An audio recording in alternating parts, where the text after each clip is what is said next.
జీవితంలో ఒక్కసారైనా చేయాల్సిన యాత్ర చార్ధామ్. లతగారి ఆధ్వర్యంలో సంప్రదించండి.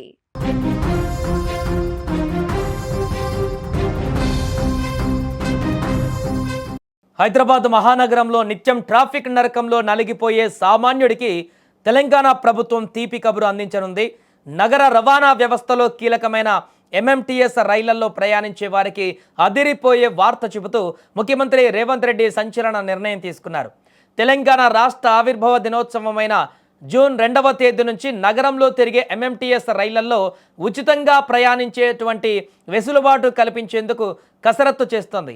ఈ నిర్ణయం భాగ్యనగర వాసుల జేబుకు ఉపశమనాన్ని ఇవ్వడమే కాకుండా నగరంలో పెరుగుతున్నటువంటి కాలుష్యానికి, ట్రాఫిక్ కష్టాలకు శాశ్వత పరిష్కారం చూపే దిశగా అడుగులు వేస్తోంది. ఇక నిజానికి గత కొన్నేళ్లుగా ఎంఎంటీఎస్ రైళ్లు ఆదరణ కోల్పోతూ వస్తున్నాయి. ఒకప్పుడు రోజుకు 1,00,000కు పైగా ప్రయాణికులతో కిటకిటలాడిన ఈ రైళ్లు ప్రస్తుతం సరైన సమయపాలన లేకపోవడం, రైళ్ల సంఖ్య తగ్గడంతో వెలవెలబోతున్నాయి. ఈ పరిస్థితిని మార్చాలని నిర్ణయించుకున్న సర్కార్ ప్రయోగాత్మకంగా ఏడాది పాటు అందరికీ ఉచిత ప్రయాణాన్ని అందించాలని సంకల్పించింది. ఈ పథకం కేవలం మహిళలకే కాకుండా పురుషులు, విద్యార్థులతో సహా అందరికీ వర్తిస్తుంది. దీని ద్వారా మధ్యతరగతి మరియు పేద వర్గాలకు రవాణా ఖర్చులు పూర్తిగా తగ్గిపోనున్నాయి. ఈ ఉచిత పథకం అమలు కోసం రాష్ట్ర ప్రభుత్వం భారీగానే ఖర్చు చేస్తుంది. ఎంఎంటీఎస్ టికెట్ల ద్వారా రైల్వే శాఖకు ఏడాదికి సుమారు 10 కోట్ల రూపాయల ఆదాయం వస్తుంది. ఇప్పుడు ప్రజలకు ఉచిత ప్రయాణం కల్పిస్తున్నందున ఆ 10 కోట్ల నష్టాన్ని రాష్ట్ర ప్రభుత్వమే భరిస్తుందని స్పష్టం చేసింది. దీనికి సంబంధించి దక్షిణ మధ్య రైల్వే అధికారులతో ఇప్పటికే ఉన్నత స్థాయి చర్చలు కూడా పూర్తయ్యాయి.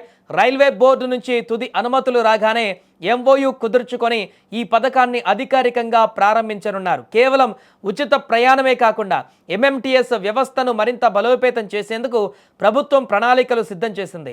రైల్వే స్టేషన్ల నుంచి ప్రయాణికులు తమ గమ్యస్థానాలకు చేరుకోవడానికి వీలుగా ఆర్టీసీ షటిల్ బస్సులను కూడా ఏర్పాటు చేయనున్నారు. అంటే ప్రయాణికులు ఇంటి నుంచి స్టేషన్కు, స్టేషన్ నుంచి కార్యాలయాలకు ఇబ్బంది లేకుండా చేరుకోవచ్చు. అలాగే రద్దీ సమయాలలో మరిన్ని రైళ్లు నడిపేలా రైల్వే శాఖను కోరింది. ఒకవేళ ఈ ఏడాది కాలంలో ఆశించిన ఫలితాలు వస్తే దీనిని శాశ్వత పథకంగా మార్చే ఆలోచనలో కూడా ప్రభుత్వం ఉన్నట్లుగా తెలుస్తుంది. మొత్తానికి జూన్ 2 నుంచి హైదరాబాద్లో కొత్త ప్రయాణ శకం మొదలు కాబోతోంది.